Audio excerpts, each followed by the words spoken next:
Good evening and welcome. Tonight we will be continuing our read through of this awesome book, History of the World, map by map. Now, if you are new to my channel, welcome.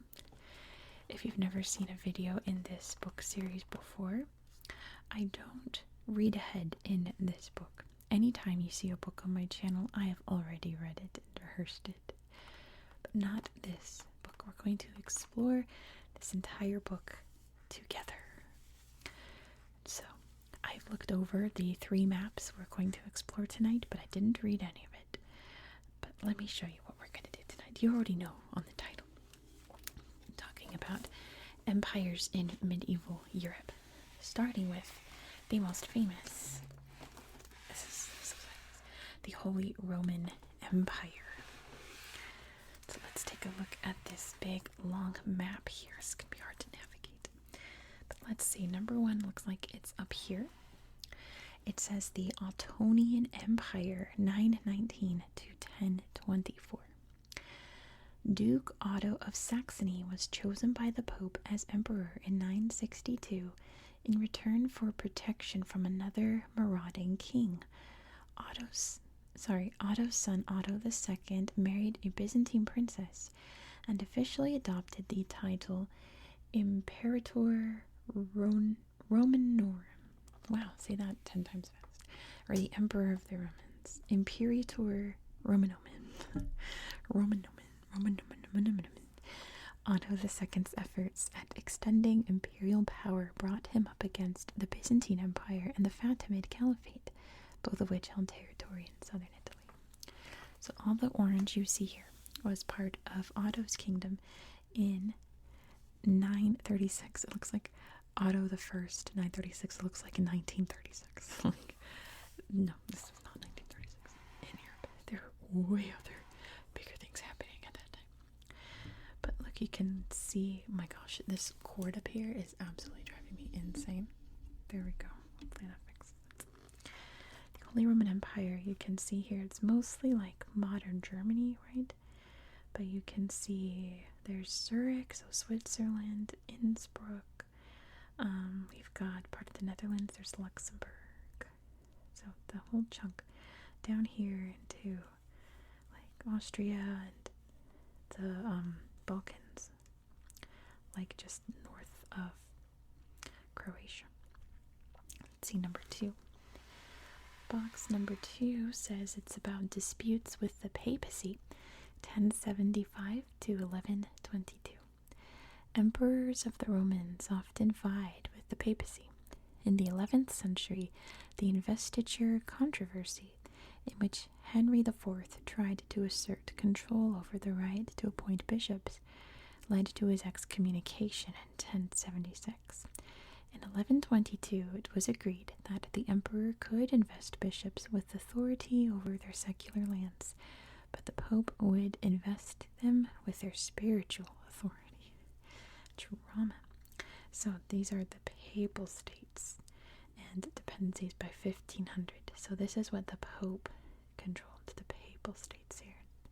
Of course, there's Rome right smack dab there. Number 3 is way down here. This is the Hohenstaufen Empire from 1138 to 1250. The election of the first Hohenstaufen, Conrad III, in 1137 gave the imperial crown to an energetic dynasty. New towns were founded in Germany, and the imperial border pushed into the east. Frederick I Barbarossa reclaimed many rights for the emperor in Germany. His son Henry VI acquired Sicily, which remained attached to the empire through the joint rule of his son Frederick II to 1250. So all the green you see here is the Kingdom of Sicily. You can see there's a little blip right there that belongs to the papacy. But all this down here is part of the Kingdom of Sicily under the Hohenstaufen control. Very neat. They got the whole bottom boot and Sicily that's trying to kick around right there. Then we have the rise of the Habsburgs, 1438 to 1806. Originally comparatively minor nobles in Switzerland, by the 13th century the Habsburgs had obtained lands in Austria. They used these as a base from which to acquire the imperial throne, whose occupants were all Habsburgs from 1438. Despite overseeing reforms to the empire, their power base and dynastic interest remained firmly rooted in Austria and their other possessions in the Netherlands and Spain. So the purple outlines you see here are the Habsburg possessions as of 1500. So you can see we've got Austria, we've got this region over here, Tyrol over here, and we've got a bunch of little areas there. Burgundy, look at all these little dotted areas there, little marriages, I assume. And then up here in the Netherlands, there's Luxembourg. Let's see all these little boxes. I see one right here pointing to Frankfurt. In 1273, Rudolf I Habsburg to hold the imperial throne is elected emperor. Because I believe, correct me if I'm wrong, I know people out there know better than me, but the first, reigns of Holy Roman Emperors were all elected and or chosen by the Pope, right? But then once the Habsburgs got control, they did not let it go, and it just passed down like a normal empire, like son to son, They used to be elected and chosen amongst the various important families of the time. But correct me if I'm wrong in any of those. 1235, imperial laws published in German for the first time here in Mainz. 1122, agreement made to end investiture controversy here in Worms. Down, where is this pointing to? Schloss, hereditary seat of the Habsburg family, right there. Over here, this is Canossa, it says. It says, in 1077, Emperor Henry IV forced to do penance to the Pope over investiture controversy. Oh, we missed a little. That's right, Avignon is part of the Papal States, because for a hot minute, the Pope ruled from Avignon instead of Rome. That's a whole other story. 962, coronation of Otto I as emperor marks real beginning of the Holy Roman Empire. I mean, I thought it was Charlemagne, but I guess the real, as opposed to the Charlemagne. 1268, Conradin, the last Hohenstaufen ruler, is executed on the orders of Charles of Anjou here in Naples. Here it says the Papal States are states of the Church, were territories under direct sovereign rule of the Pope. And I think that's all the little things there. This is a really neat map, though, because you can see all the borders of these various territories that, still exist. Like there's Bohemia, Silesia, Brandenburg, but they're not like their own things. They're all part of other countries. Teutonic Russia, the Teutonic Order up here. Of course, there's big ol' Hungary, which was massive. Poland, Lithuania, which was also massive. And so on and so forth. And then, of course, down here you can see the Ottoman Empire, which is what we're talking about next. The rise of the Ottomans. Let's see, the first box is way down here. The origins of the Ottoman Empire, 1280 to 1326. After the collapse of the Seljuk Empire, Western Anatolia was divided into a number of competing states known as beyliks. One of them, based around the small town of Turkish. Anyway, Turks helped me out here. Began to expand in the 1280s under Osman. His son Orhan captured the important Byzantine town of Bursa in 1326 and made it his capital. From here he conquered much of the rest of Anatolia and sent the first Ottoman army into Europe. So this dark olive green color you can see is Ottoman territory in 1326. I'm guessing that's this up here, because this or this color. I think it's this one. There's too many greens. I'm assuming it's got to be this one here. Because, yeah, there's Bursa. Okay, it's this one. Yeah, Ottoman capital, 1326, Bursa. And the Anatolian beyliks of circa 1300 are all these squares here. So we've got all these places I can't pronounce because they're all in Turkish, and I'm wretched at Turkish. Look, there's Saruman. Oh my gosh. Interesting.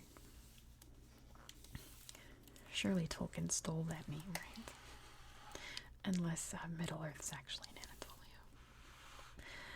Which we all know it's actually in New Zealand. Number 2, the conquest of Anatolia, 1326 to 1402. Under Orhan. Under Orhan, the Ottomans conquered most of the remaining Byzantine cities in northwest Anatolia, leaving only isolated outposts.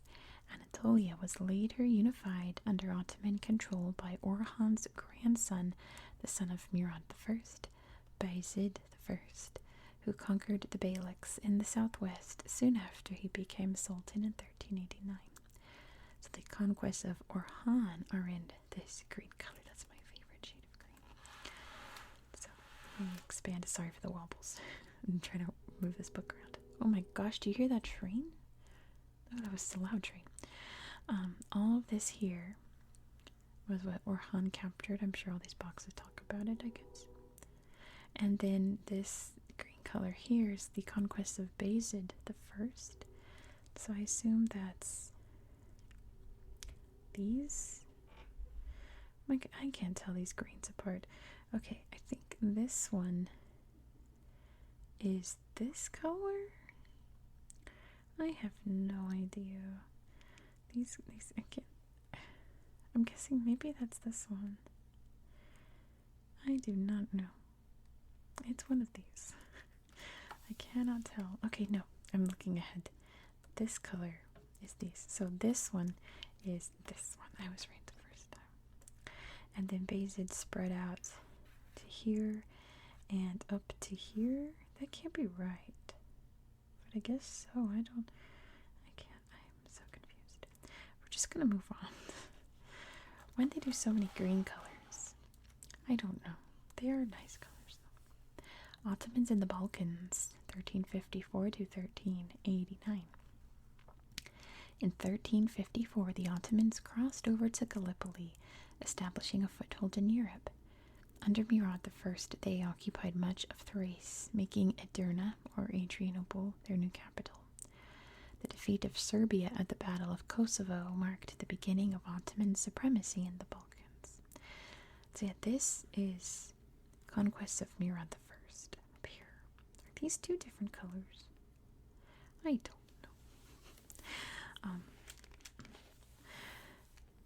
Sorry, I have two reds actually, if you don't know. That was a tick. This up here. Battles are these swords, which surely we'll find the Battle of Kosovo right there. There we go. Ottomans enter Europe, 1354, right here at Gallipoli. And the Ottoman capital, 1389, is Edirne, right there. Moving on to a Mongol threat, 1400 to 1405. In 1400 to 1401, the Mongol prince Timur, angered by Bayezid I's demands for tribute from one of his vassals, invaded the Ottoman Empire. At Ankara in 1402, Timur crushed the Ottomans, causing many of the former beyliks of Anatolia to break away from Ottoman rule. Only Timur's death in 1405 saved the Ottomans from further losses. So we have triangles here. That's a nice choice, representing the Ottoman eastern frontier following Timur's invasion. So the Ottomans, I guess, were blocked off by here and here. So I'm guessing everything beyond this became part of Timur, or Tamerlane as he's also known as, Empire, I'm guessing. And then the battles of swords, you can see that they're in Ankara. The Siege of Constantinople, 1451 to 1453. By the time Mehmed II became Ottoman Sultan in 1451, the Byzantine Empire consisted of little more than the city of Constantinople. Mehmed throttled the city's supply lines and laid siege to it, and in April 1453, the Byzantine Emperor Constantine XI resisted for nearly 8 weeks before the Ottomans finally took the city. The Byzantine Empire was at an end, and the Ottoman Empire had a new capital. Right there. You can't see. Right there. Istanbul, which they renamed it from Constantinople. Then we have the conquests of Mehmed II from 1460 to 1481. Having captured Constantinople, Mehmed II dealt with the remaining fragments of the Byzantine Empire, capturing Morea in 1460 and the breakaway Empire of Trebizond in 1461.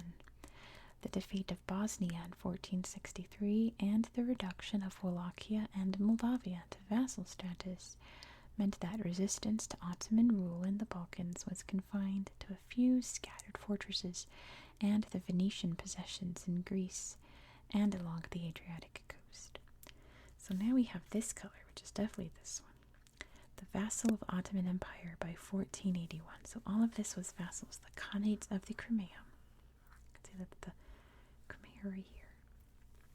Moldavia, Wallachia, which are now parts of Romania and Moldova. Then we have under Venetian control circa 1460. So all the purple you see here. We've got Crete down here, a bunch of Greek islands. Here along Morea, Albania. We've got some Croatia here along the Dalmatian coast. This little part here, I think that's part of Bosnia and Herzegovina now. And then, of course, Venice and chunks of Italy up here. And then we have further Ottoman conquest by 1481 is all the brown. So here we can see Bosnia, Herzegovina, parts of Serbia, all down here, Morea, Greece, some islands out here, and then over here we've got the bottom half, the peninsula there. There's Trebizond, and right there, if you just heard a little crackle of static, that means I got a text on my phone. I'm so sorry. Anyway. This is a really cool map. I just wish there wasn't so many shades of green. That's too confusing. If it weren't for that, this would be a really awesome map. Let's look at all the little boxes around here. First, we've got here at Kosovo, 1389. Ottoman victory at Kosovo leads to the conquest of Serbia. Here's Belgrade. As we say in America, I know it's not pronounced that like literally anywhere else in the world. Maybe like Australia. But we say Belgrade. 1456, the failure of a siege by Mehmed II puts an end to Ottoman advance into Hungary. Here at Varna, 1444, an attempted crusade to prevent Ottoman expansions defeated. Here in Istanbul, I assume these mean sieges. Yes, they're the keys up there mean sieges. Istanbul, 1453, the capture of Constantinople after a siege marks the end of the Byzantine Empire. Here's Bursa in 1326. Bursa becomes the first Ottoman capital. That's good trivia. I have to remember that. What was the original capital of the Ottoman Empire? Here's Ankara in 1402. Bayezid defeated by Timur. There's Trebizond in 1461. The Ottomans conquer the Empire of Trebizond, a breakaway Byzantine region. And I think that's it. It's a really cool map. Really neat. Slow expansion of the Ottoman Empire.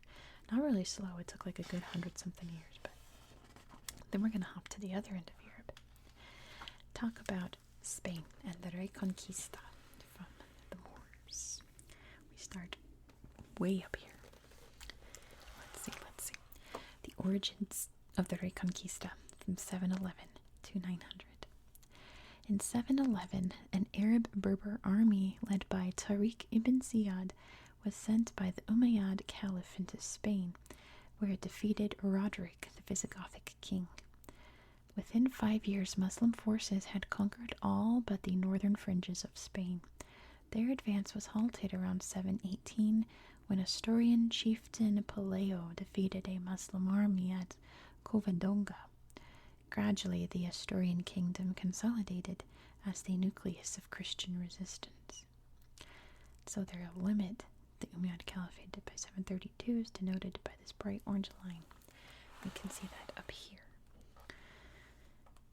It is this line. It's got to be, yeah, because there's, yeah, it's this up here.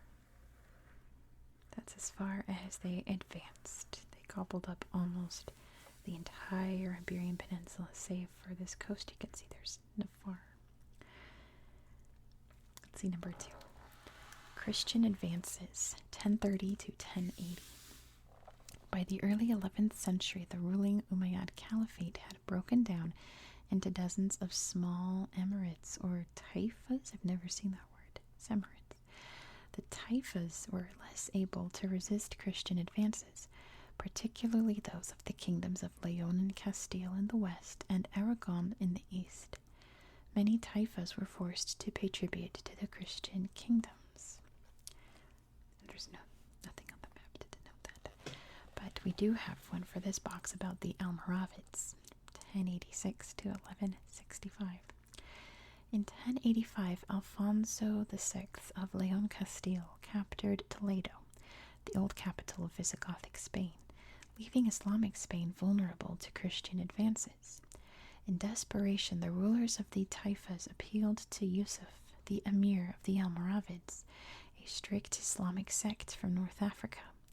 He defeated Alfonso at Sagrajas and swept through central and eastern Spain, undoing many recent Christian advances. So the Almoravid campaigns are in this blue arrow shape here.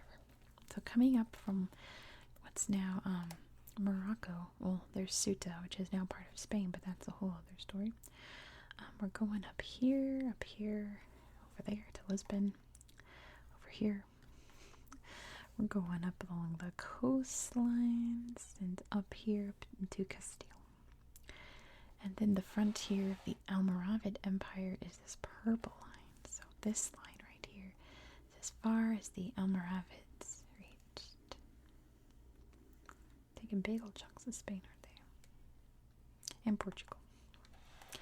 Then we have the Almohads, 1165 to 1228. In 1165, an African Muslim group, the Almohads, entered Spain and renewed Islamic opposition to Christian encroachments. It's a good word, encroachment. In 1195, they won a stunning victory against Alfonso VIII of Castile and Alarcos, opening up southern Spain to Almohad dominance.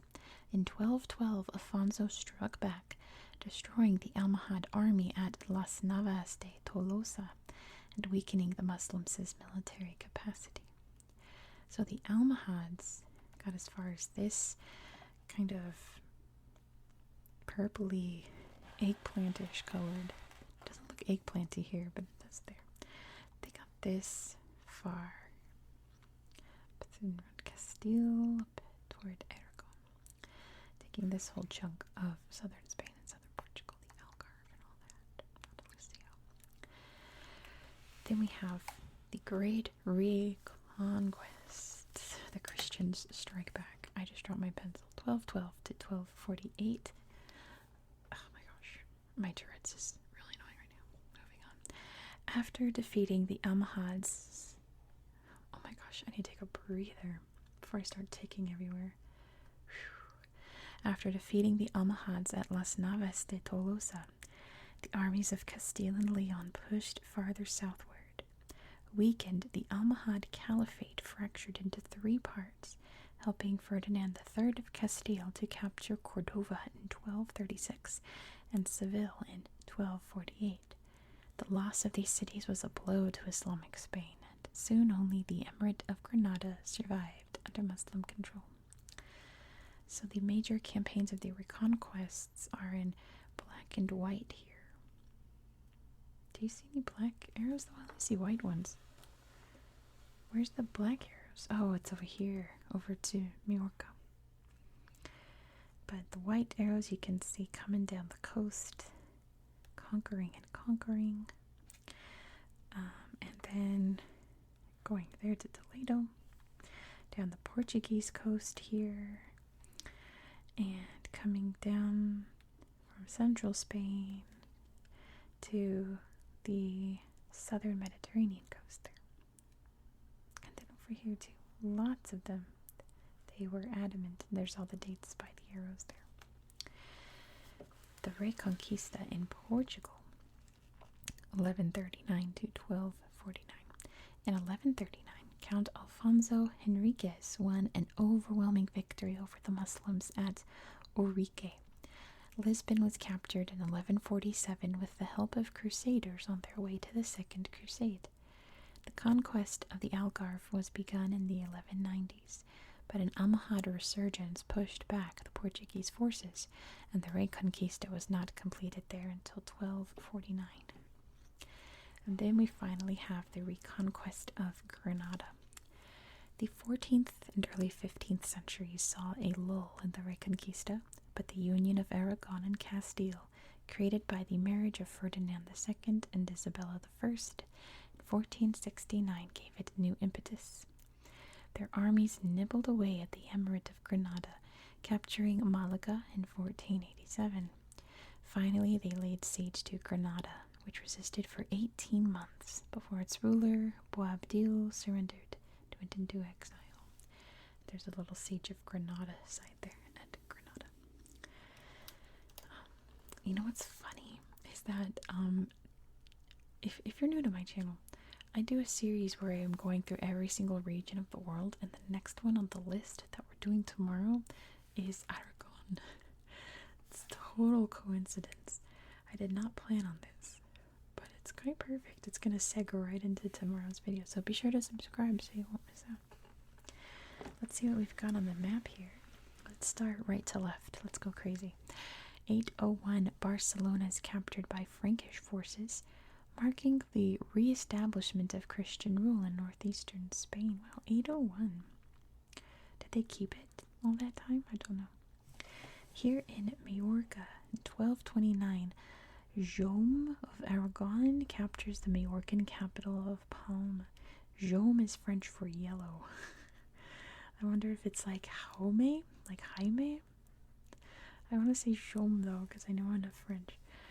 I assume it's Jaime. 1089 to 1099, Rodrigo Diaz. I don't know what I was saying. Rodrigo Diaz El Cid establishes an autonomous region resisting advances by both the Almohads and the Christian kingdoms. That's this campaign here. That's El Cid, very famous, almost kind of like a legendary Spanish figure. 1238, the capture of Valencia leaves most of the southeastern Christian hands. Lots of boxes in this one. We can see in 1195, a major Almohad victory establishes control over southern Spain, halting Christian advance. That's there at Las Navas de Tolosa.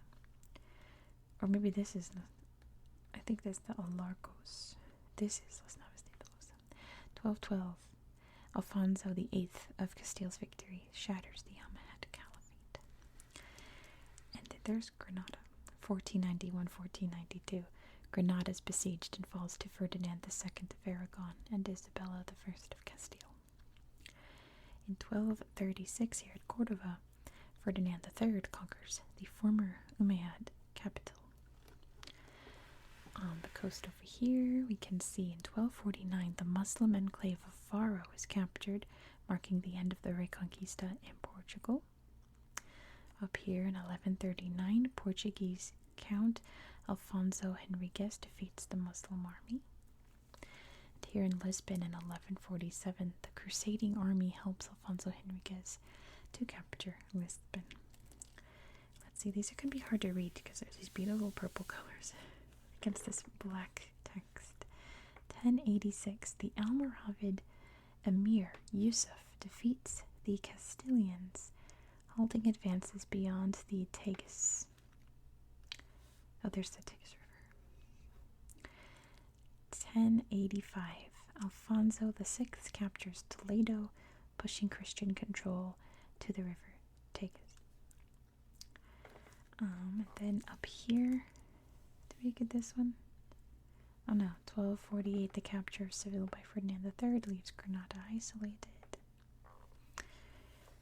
And then we have, over here in 718, Asturian chieftain Pelayo defeats Muslim general Al-Qama and establishes an independent kingdom. It's very hard to read against this pretty purple color.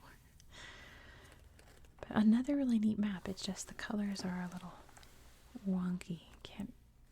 This needs to be white text, not black text.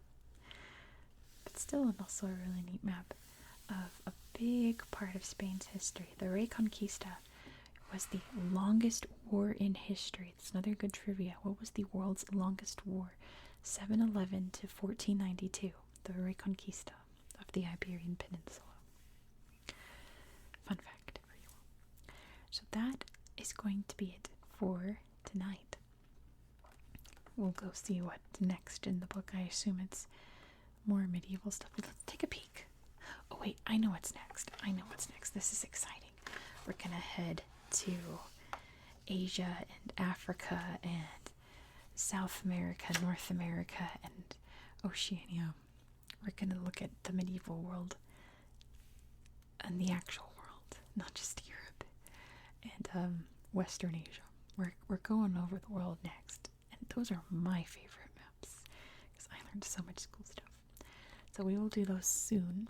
So be sure to subscribe so you won't miss out. Right now I'm looking at my calendar. I have the next one scheduled for February 2nd, which is not too far off. So you don't want to miss it. It's going to be cool. Looks like China's next. Don't want to miss China. So I do hope that you found this video relaxing and educational. And I hope that you have a good night. Good night.